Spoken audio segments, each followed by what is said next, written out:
with you, I and Max releasing with a 5-day gap, do you think it's a competition or a celebration of Kannada cinema? I have never doubted the stardom of Mr. Upendra, man. I have never doubted it. He's the first of the biggest superstars we had. ಅವರು ನಮಗೆ ಚಿತ್ರರಂಗಕ್ಕೆ ಭಾಳಷ್ಟು ಕೊಡುಗೆ ಇದೆ. ನಾವೆಲ್ಲ ಅವ್ರನ್ನ ನೋಡಿ ಕಲ್ತ್ಕೊಂಡ್ಬಂದವರು. And Upendra ಅವ್ರಿಗೆ ಇಲ್ಲದೆ ಇರೋವಂಥ ಒಂದು ತಲೆನೋವು ನನಗೆ ಯಾಕೆ, ನಿಮ್ಗೆ ಯಾಕೆ? ಅವರೇ ಎಲ್ಲೂ ಮಾತಾಡ್ತಾ ಇಲ್ಲ. ಅವರಿಗೆ ಗೊತ್ತು, ಅವ್ರಿಗೂ ಗೊತ್ತು ನಾವ್ಯಾಕೆ ಬರ್ತಾ ಇದ್ದೀವಿ ಅಂತ. ಅರ್ಥ ಆಯ್ತಲ್ಲ? 2 ಸಿನಿಮಾ ಬರೋಕ್ಕೆ ಫಸ್ಟ್ ಆಫ್ ಆಲ್ ಹೇಳ್ತೀನಿ, ಬರಲಿಲ್ಲ ಅಂದಾಗಲೇ ನಿಮಗೆ ಪ್ರತಿ ವಾರ ಬೇರೆ ಬೇರೆ ಭಾಷೆಗಳ ಹಾವಳಿಗಳು ನಡೆಯೋದು. ಕನ್ನಡ ಚಿತ್ರ 2 ವಾರ 2 ಪಿಕ್ಚರ್ ಬರ್ತಾ ಇದೆ ಅಂದಾಗ, ಆ್ಯಂಡ್ ಅಷ್ಟೊಂದು ರಜೆಗಳಿದೆ ಅಂದಾಗ, ನನ್ನ ಸಿನಿಮಾ ಅಲ್ಲ ಅಂದ್ರೂ ಅಟ್ಲೀಸ್ಟ್ 100% ಉಪೇಂದ್ರ ಅವ್ರ ಪಿಕ್ಚರ್ನ ದಯವಿಟ್ಟು ನಂಬಿ. ನನಗೆ ಆ ವ್ಯಕ್ತಿ ಮೇಲೆ ಆಭಾರವಾದಂಥ ಗೌರವ ಇದೆ, ಪ್ರೀತಿ ಇದೆ. ನಾನೇ ರಾತ್ರಿ ಅವ್ರನ್ನ ತಳ್ತಾ ಇದ್ದೆ, ಯಾವಾಗ ನಿರ್ದೇಶನ ಮಾಡ್ತೀರಾ.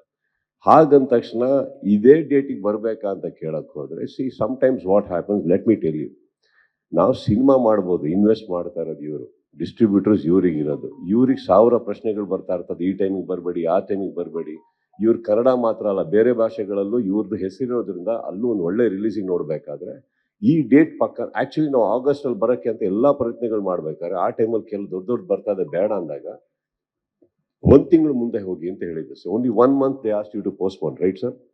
ಬಟ್ ಇವ್ರು ಆ ಟೈಮಲ್ಲಿ ನೋಡಿ, ನಾನು ಮಾಡಿದ್ರೆ 2 ತಿಂಗಳು ಮುಂದೆ ಹೋಗ್ತೀನಿ ನಾನು, I will come in a proper date ಅಂದಾಗ ಇವ್ರಿಗೆ ಆ್ಯಕ್ಚುಲಿ ಇಂಟ್ರೆಸ್ಟ್ ಜಾಸ್ತಿ ಆಗಬೇಕು, ಬಡ್ಜೆಟ್ ಜಾಸ್ತಿ ಆಗಬೇಕು. ಬಟ್ ಅದನ್ನೆಲ್ಲ ಬಿಟ್ಬಿಟ್ಟು ಅವ್ರು ಹೋದ್ರೆ. So that is why August ಆದಮೇಲೆ ಸ್ವಲ್ಪ ಸೈಲೆಂಟ್ ಆಗಿದ್ದು ಚಿತ್ರತಂಡ. ಯಾಕೆ ಅಂತಂದರೆ he had other ideas. And I think ಒಬ್ಬ ನಿರ್ಮಾಪಕ ದುಡ್ಡು ಹಾಕಿ ಅವರೆಲ್ಲ ಸಿನಿಮಾ ಮಾಡಬೇಕಾದ್ರೆ ನಾವೆಲ್ಲದರಲ್ಲೂ ನಾವು ಕಂಪ್ಲೀಟ್ ಜವಾಬ್ದಾರಿ ತೊಗೊಬೇಕು. ನಾವು ಹೇಳಿದ ಡೇಟಿಗೆ ಬನ್ನಿ, ನಾವು ಹೇಳ್ದಂಗೆ ನಡೆಸ್ಕೊಡ್ತೀವಿ, ನಾವು ಹೇಳ್ದಂಗೆ ಆಗ್ತೀವಿ. ಇವತ್ತು ಏನಾಗಿದೆ, there is a lot of trouble with OTT, lot of trouble with other transactions on the business levels. I think he will decide.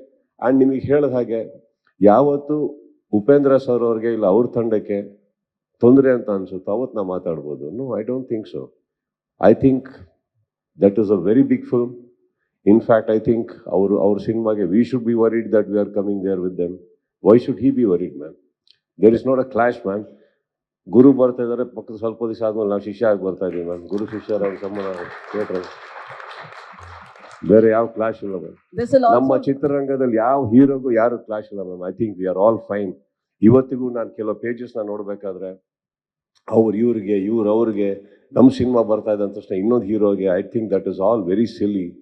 ಅದು ನನ್ನ ಯಾರ್ಯಾರ ಹೆಸರಲ್ಲಿ ಯಾರ್ಯಾರೋ ಸ್ಟಾರ್ಟ್ ಮಾಡ್ತಾರೆ, ನಮ್ಮ ಫ್ಯಾನ್ಸ್ಗಳು ಅಂತಲೂ ಹೇಳೋಕ್ಕಾಗಲ್ಲ. But I don't think it's not healthy. ಇವಾಗ ಇತ್ತೀಚಿನ ದಿನಗಳಲ್ಲಿ ಕನ್ನಡ ಚಿತ್ರರಂಗದಲ್ಲಿ ಎಷ್ಟೋ ಸಿನಿಮಾಗಳು ಬಂತು, ನಾವು ಎಷ್ಟೋ ಸಿನಿಮಾಗಳು ನೋಡಿದ್ದೀವಿ ಕುತ್ಕೊಂಡು ನಾವು. I think let more and more Kannada films come out. That is when Kannada industry will sustain. Trust me. ಆ ಕ್ಲಾಶ್ ಅನ್ನೋ ವರ್ಡ್ ಫಸ್ಟ್ ನೀವೇ ತೆಗೆದಾಕ್ಬಿಡಿ.